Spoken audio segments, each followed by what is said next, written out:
If you're a CFO or a CEO who's listening to this and you think it is the right time to sell your company, or at least explore the option, how do you even start that process? How exactly you start the process depends on kind of the context under which you're selling.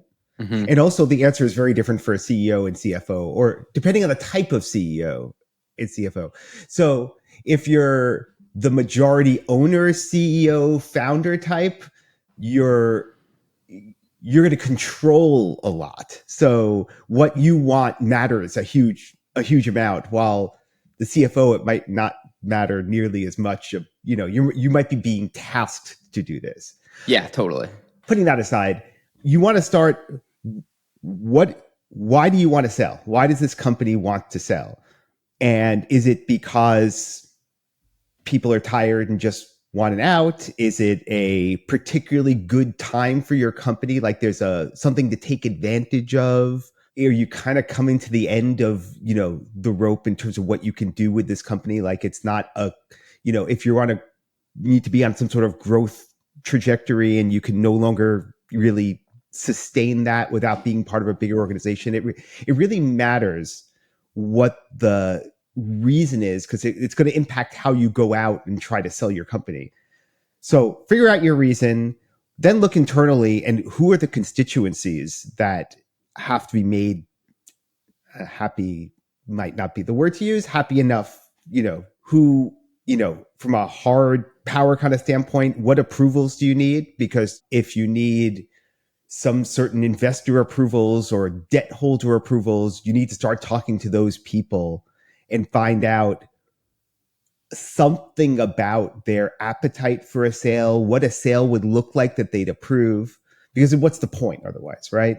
Yeah. And that's when you can start to take a look at what you would need internally, particularly from a CFO standpoint, what you would need internally, what kind of shape you need to be in to start actually going into a sale process. That totally checks out. And maybe you could speak to just how you have to be realistic about things. Like, what are we actually worth, and why now? Well, that's one of those like CFO and CEO diverging things. CEOs have some latitude to be visionaries that CFOs can't be in the same way. They're being tasked with being more realistic. It's interesting because, most of our clients at my firm are tech startups, and they think about valuations in ways that are very unique to that space. So, people talk about pre and post money valuations for funding rounds, and these, $100, $200, $500 million valuations get thrown out, and people think that those are what the company is worth. And it's really not. Outside of the world of pricing the price per share for a preferred stock VC financing, nobody cares about those numbers really.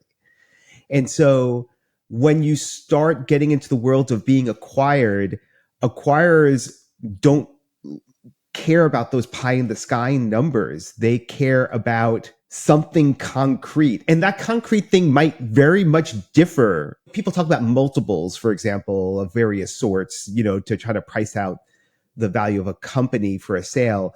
And those multiples don't match in VC financings versus acquisition context. But that's not the only way. For an acquirer, there might be strategic reasons to acquire a company that has nothing to do with, the revenue that the company takes in. But you don't go to a VC with financial projections from a CFO to come up with the valuation in nearly the same way that you do when you're going to an acquirer who's going to buy your company. And I'm really glad you said that, because that's where the rubber hits the road on expectations versus reality, especially when you're selling all of a company, 100% of a company, and then someone has to take on the execution risk of then running it. That's very different than someone giving you quote unquote cheap capital and placing a valuation on you for 10 or 20% of your company. Like those are fundamentally two different things, but people conflate the two. Right. And when a VC is putting money into a company, what they're typically doing is crossing their fingers for some sort of huge home run.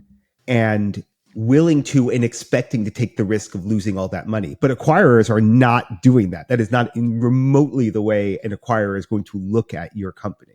Yes, that is so well said, because you may be one of 20 companies in a VC's portfolio that like the way that they've mathematically constructed the portfolio, some won't work. It's just part of the game. But if you're being acquired and you're buying 100% of it and there's a strategic reason for it, it is much less of a dice roll.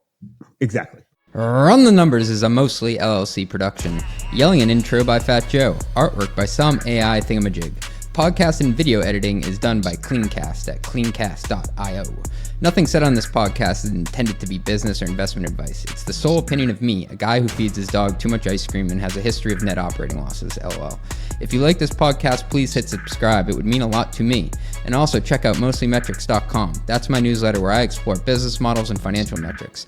Thanks for riding with me. Share this with your friends. Peace.